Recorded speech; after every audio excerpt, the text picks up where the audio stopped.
okay? So you probably already know a little bit about hurricanes. Hurricanes, actually, we call them hurricanes. It's kind of like the old commercial, you know, they call them Mays, right? Okay, we call them hurricanes, but the generic name is actually tropical cyclones.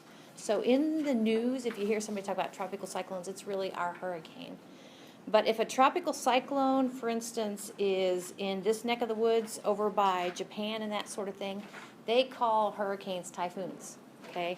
The folks in Australia call them cyclones, and they also call them willy willies. Like, really? Okay. Now, one of the things about hurricanes is, of course, this is the Atlantic, from the Atlantic to Pacific, okay, and this is the Pacific. Most of our hurricanes actually come from the Atlantic Ocean basin, but some of them are also in the Pacific and kind of in the Gulf. And when we talk about naming hurricanes, we're going to see that they're different sets of names. I think that's interesting. So we're going to talk about different, like the life cycle of a hurricane. Remember when we talk about tropical cyclone, that is a hurricane. In order to be a full-fledged hurricane, it has to have a minimum wind. And as you maybe know, of course, hurricanes are categories Cat 1, Cat 2, up to Cat 5 based upon their wind.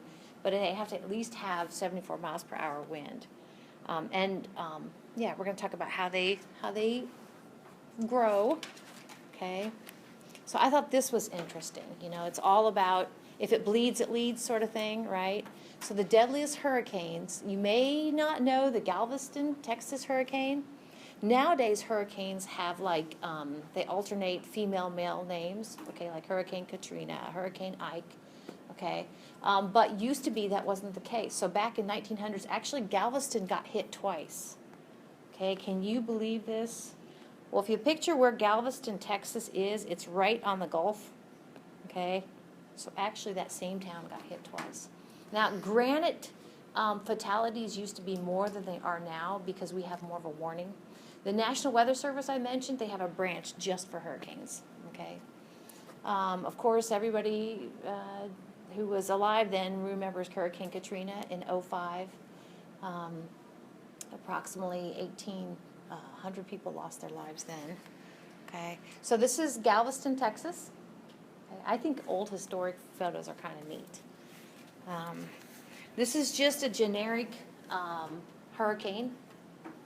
I'm not sure which one that is, but you can definitely see the center is what we call the eye of the hurricane. Okay, you can kind of see the spiral bands of the clouds making those. And this actually is, you might recognize the stadium in New Orleans.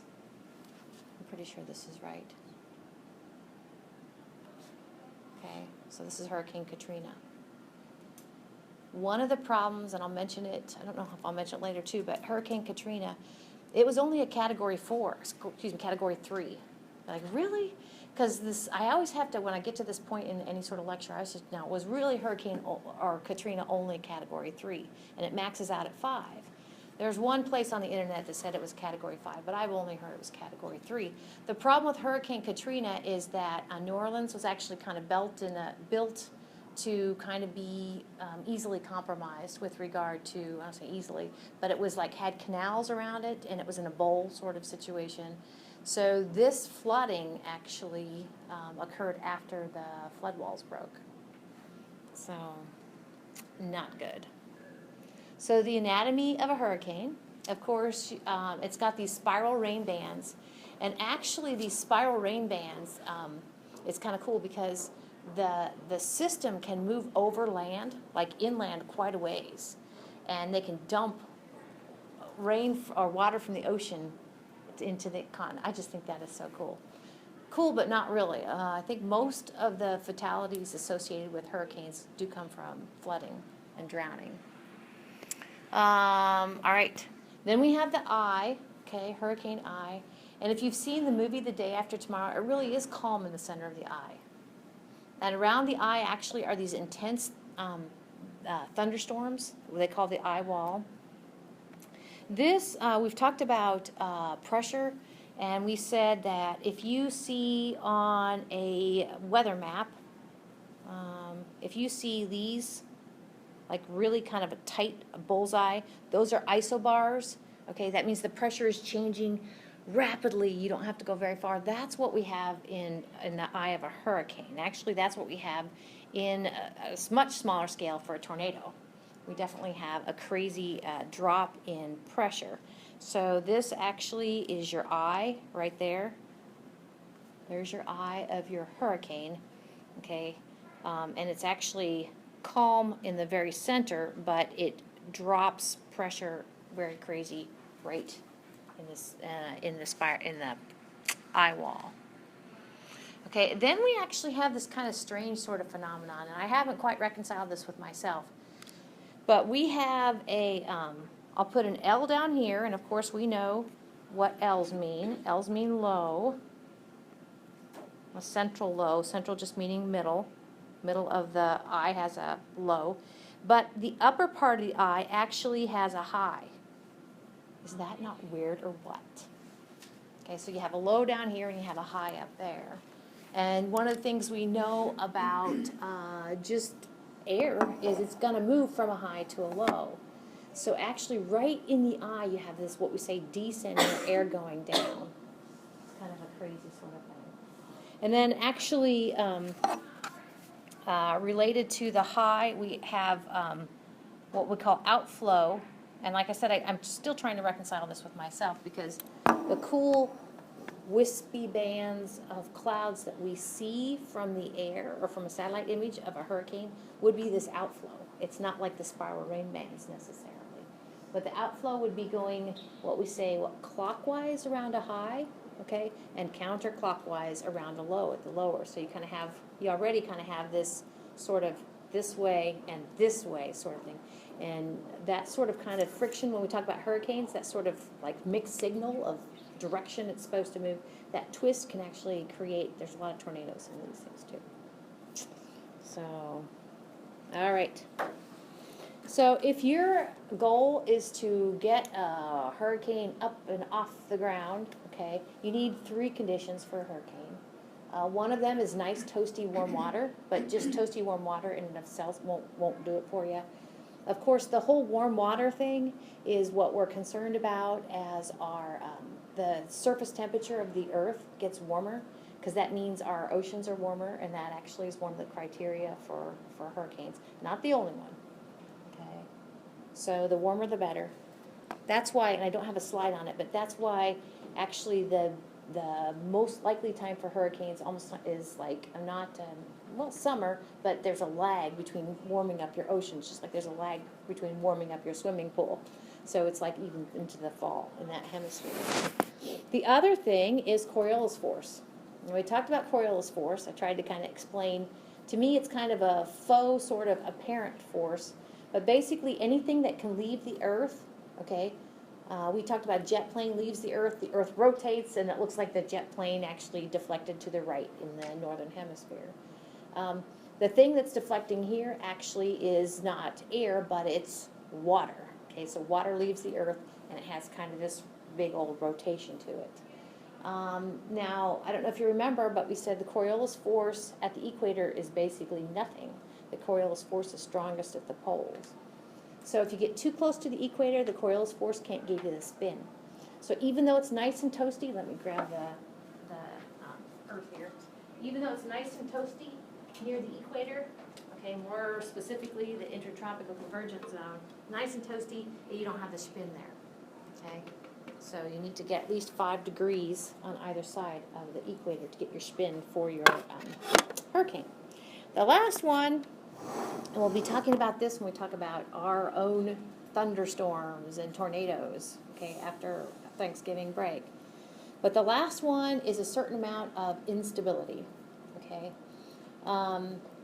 When we talked about chunks of air, I think we talked about how warm chunks of air maybe want to rise. So that's a way that air is unstable. Anything rising is unstable. Another thing that we said we can get chunks of air to rise is if it kind of crunches up against a landmass. Remember we had the peninsula of Florida, and I think we called that maybe convergence, not convergence, but just rising, okay? So we got to get that going on in our hurricane too. Okay. So this would be like from a baby hurricane upward. Okay, this is not a hurricane. The folks with the National Weather Service, the National Hurricane Center, NHC, they're actually located, those folks watching hurricanes, not so surprising, are in Florida, for us anyway. One of the things that they're actually looking at is the coast of Africa. So let's find Africa. Okay, to me, Africa looks kind of like South America. Okay? Well, here's Africa, okay, and here is Florida. So actually, I mentioned that kind of our Atlantic, even though we do get hurricanes over here, these are kind of the ones we keep our eyes on. And these actually start out clear over here. Now, do you remember when we talked about how you can take the Earth and break it up into kind of 3 bands, okay? And we said that's the Hadley cell, the Ferrel cell, and the polar cell, okay? So we said actually in the Hadley cell, we said we have a prevailing wind, not from the west, but actually from the east. Those were your easterly trade winds, okay? So actually, the baby hurricanes, which aren't called hurricanes yet, start out over here, for these anyway, and they travel this way. And they're called just a set of kind of unorganized thunderstorms and called easterly waves. So they would start looking clear over there. Now, I believe it's probably, and it doesn't have a name yet. I'll tell you when it has a name. It's coming up. But if they get a little more interesting, if they get a little more organized, a little bit of heat, a little bit of warm, moist ocean air is basically causing these thunderstorm cells maybe to head this way, we'll call them a tropical disturbance. They're kind of like a little clan. Okay. Then if actually they pick up a little more definition, they can actually be kind of what we say upgraded from a tropical disturbance to a tropical depression. These names of tropical disturbance and tropical depression might sound familiar to you. Actually, we're going to see on the tail end, I'm going to go clear over here. I'm going to point to North America. As a hurricane kind of moves onshore, it gets downgraded too. So actually, sometimes we'll get these spiral bands, and actually they'll just call it a tropical depression came aboard, okay, something like that. Okay, so but now we're still kind of gearing up. After tropical depression, okay, if it picks up enough wind speed, that being not quite that of a hurricane or tropical cyclone, if it's just under 75, so from 39 to 74 miles per hour around the eye, okay, then it's a tropical storm. Sometimes affectionately called a TS for tropical storm. We're going to talk about naming, and so this is actually an exciting, if you're into kind of getting your adrenaline flowing, okay? So this is actually where they actually get a name, okay? And they keep that name. If they mature or not, they get to keep the name, tropical storm. And then the last one is a tropical cyclone. So like I said, the winds have to be flowing at least 75 miles per hour to be a Category 1 tropical cyclone. Now remember, tropical cyclone is the same thing as hurricane to us, okay? Yeah, so that's kind of the ways it grows up. So let's look at a few rules of naming tropical storms. Now remember, tropical storm is the stage before a tropical cyclone, or stage for a hurricane, but it still gets the name then. I mentioned that each ocean basin has its own, so of course we have the Atlantic Ocean Basin, we have the Pacific Ocean Basin. But you remember, like the first slide, I said that actually if you're over here, you know, you have, they call these typhoons, okay? So they have their own naming system too. So nowadays, and actually I've pulled up 6 lists, okay? Here in North America, I don't guess it wouldn't be just North America, but here in the Americas, we go with 6 lists. I don't think they all do. We have a list for the Atlantic Ocean Basin. It's up there, and we have a separate list for the Pacific Ocean Basin. It used to be that they were all girls' names, and somebody said, hey, you know, you need to kind of say even guys can be evil. So now it alternates girl, guy, girl, guy name, okay? And it's alphabetical, okay? So that's pretty cool. Now, I have 6 lists up here on purpose because honestly, so 2017 isn't shown. But we know that 2017 will be the same names as 2011. That's just how it goes. 2017, 2018, 2019. Oh my gosh, what will you be doing in 2019? 2020? Okay, so they recycle. So some letters of the alphabet are hard to come up with a name. So Q, U, X, Y, and Z, okay, are not listed. You know what I'm saying? They don't have names there. I don't think it made it to my to this because I kind of had to call out some of the stuff I usually talk about. But if they run out of letters of the alphabet, they'll go to Greek letters. And so actually, the year of Katrina, they went into Greek letters. That's not good. Oh, yeah, it is. Okay.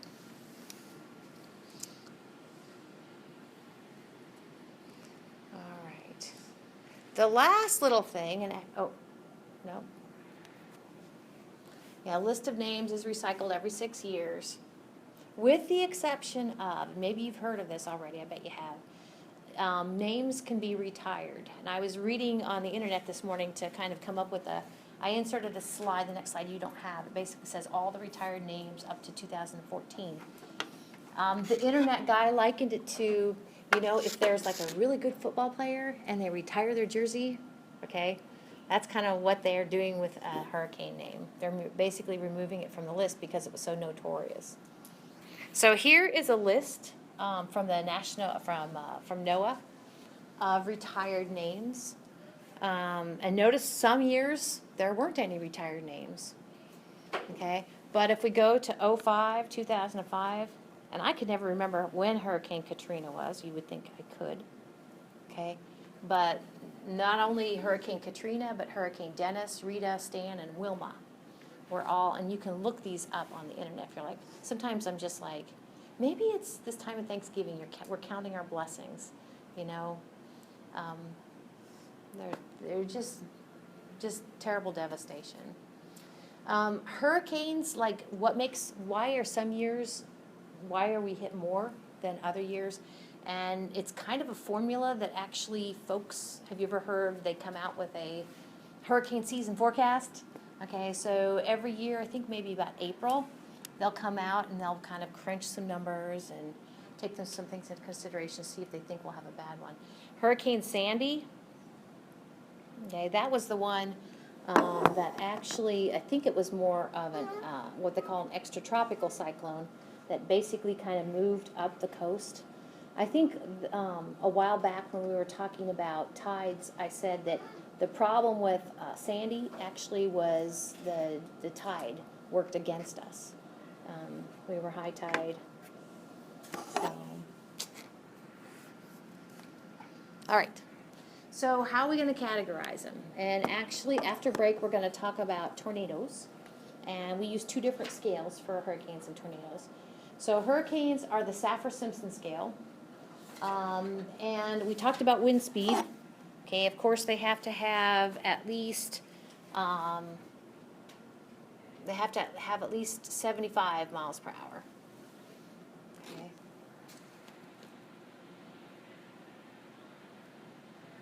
So one of the things that's different between hurricanes and tornadoes, and this, I'm sure you'll buy this, hurricanes last so long that actually they are categorized, or they are observed as they march across the ocean basin. They are observed as they intensify or hopefully peter out, that sort of thing. Tornadoes, we just do the best we can with looking at the thunderstorms and seeing which thunderstorms, because tornadoes come from thunderstorms, which thunderstorms are more likely to spawn tornadoes. So they're after the fact. So the thing about the eye of the hurricane, it's a central low pressure with a high pressure at the top. But that low pressure actually kind of correlates pretty good with how intense your winds are. So notice that if you have a low pressure of a central low of 920 millibars, okay, that means that as you step out, you've got just concentric isobar rings really tight. Okay, so that's what's actually kind of translates to your crazy wind speed. So like I said, you know, the whole Katrina thing, you're like, Katrina, what category was that? Is it 1 through 5? And it's actually, Katrina was a category 3. There's only been 3 category 5 storms and 16 category 4 tropical cyclones. So let's look at a little bit of the movement. These are just the Atlantic Ocean hurricanes. Now, the way you read this is where it's a solid line, that is the tropical cyclone. Or I'll just go ahead and say hurricane because they're all over here. So solid line is a hurricane. But can you see these dotted lines right there? That is a tropical storm. I'll just put TS for tropical storm. So if you pick on the blue one, actually the blue one was Hurricane Francis. These are all in 04. But you can see that actually Hurricane Francis, when it moved up, better pick a red, when it moved up and overland, you know, what happened to it? It actually downgraded from a tropical cyclone or a hurricane to a tropical storm. That's the dot, dot, dots. But can you almost see where it's called recurving? This whole, they kind of take this general path of like that, recurving. Now, does that kind of look clockwise to you? It does to me. Clockwise, okay. The other day, we actually had a slide that looked at kind of some ocean basins, and actually there's kind of a high pressure there we call the Bermuda High in some seasons, and that kind of actually drives that sort of what we call recurving. All right, so those were 04, and these are just some historic ones. So these are just some historic ones, right? And again, you see the dot, dot, dots are the tropical storm versus the cyclones. Hurricane Katrina is the magenta one. And some of them, I mean, you know, pick on Hurricane Katrina. Look at that. It like kind of did a squiggly sort of thing. You're like, do you really know that's going to happen? No, not necessarily. Okay. Your textbook talks about how the National Hurricane Center forecasts these more than I have in my notes. But it's minute by minute, and they have these things called forecast, cone of uncertainty. Like, where is it going to go? All right. So what's going to get you in a hurricane? Well, you have 4 options. And actually, I think Katrina was in the news afterwards because people needed help, and they turned to their insurance company to get that help. And depending upon what it was that got them, the insurance company either granted it or denied it. Okay, so in a hurricane, of course, the winds will get you. Okay, winds are most intense next to the eye. Okay, the rains will get you, and I think this is what comes in with regard to the whole coverage from insurance. If it was flooding, if it was like the heavy rain from the spiral rain bands that came across the oceans to dump on the continent of North America, if that's what got you, in some cases you were denied because you didn't have flood insurance. Like, really? Okay, I don't know if you're familiar with, around here, flood insurance. For some locations, you can't buy flood insurance if you're too close to the river, or, you know, so it's like, that just kind of stinks. Okay, so heavy rain.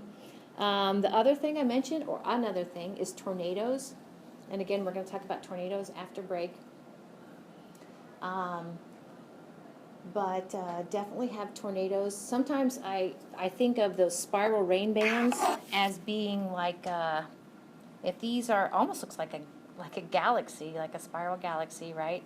But there are kind of these circles right here are kind of like rows of thunderstorms that can have tornadoes in them. The last thing is storm surge. Now, the thing about storm surge is it only happens when the eye hits landfall. And storm surge, I haven't been swimming like forever. Our kids are older. But if you've ever been in a pool of water and you've just kind of put out your hands and kind of gone in a circle, you can almost feel that like wall of water you're creating. You put your hand right kind of on the surface of the water. You're creating a wall of water as you go around. It makes you feel so powerful. Okay, so actually that whipping around, that is storm surge. Basically, if you were the eye of the hurricane and you're coming to landfall, you whip it up onto water, whip it up onto landfall. Okay, so storm surge happens right when the eye hits landfall. Okay, so storm surge may not last very long, okay, but it is a terrible thing when it's there, bringing all that water up. And like this slide says, and if this was me, okay, and so I better go counterclockwise. Yeah, I am going counterclockwise. Okay, so these are my spiral, this is my wind, basically, intersecting with the ocean, bringing ocean water up. So can you see where actually, since I'm going counterclockwise, here on my right side of my eye wall, that's where I'm going to be the worst storm surge. So this is kind of showing you the aftermath of a hurricane. Hurricane Sandy, okay, I mentioned our extratropical cyclone Sandy up here. So I mentioned it was at high tide. Storm surge just had a heyday, okay, bringing that water into what was probably already kind of a lowland anyway.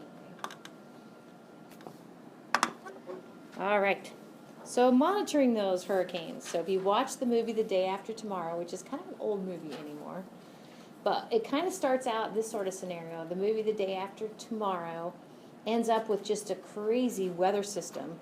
It's fiction, okay? But those folks were actually monitoring these little ocean buoys that one of the things these ocean buoys do is send back temperature, okay? So these actually, I know that they're isobars, but if you look at the temperature is like, so this is Hurricane Fran. Remember I said that temperature is one of the 4 ingredients? So let's see.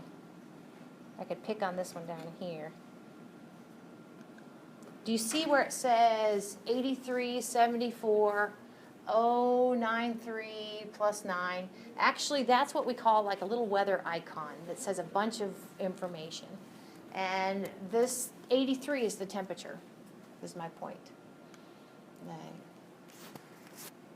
So how else? Well, another way they monitor hurricanes, again, the movie The Day After Tomorrow, they show I think it's kind of faux though. They show, I think it was a helicopter, not a big old kind of airplane, but they literally fly into the storm. Hurricanes can be monitored or storms, like we're talking about, can be monitored as they grow or diminish, and people actually fly into them. And instead of like weather balloons, like a balloon going up, and the planes will drop things down that have little parachutes on them called drop-one sounds. And so then that information can be, it's got electronically sent back to folks who know how to interpret it. Speaking of, so there's a guy at the National Hurricane Center. You know, I mentioned, and you already kind of have a sense for, is this going to be a good year for hurricanes, meaning like lots of hurricanes, or a bad year for hurricanes, meaning not very many hurricanes? And it is somewhat cyclical. But what do they do when there's no hurricanes? I know they give teachers a hard time for taking the summer off, quite frankly, which we don't really, but we do kind of. So what do they do when there's no hurricanes? Anyway, I just want to know. Okay, so the homework due on Monday when you come back it's just one question, and it's not a very hard question, but I just thought I would have to assign something. So you could actually, speaking of questions, I need to collect some of your homework. You could go ahead and do this before you leave. We'll go ahead and stop there today. So.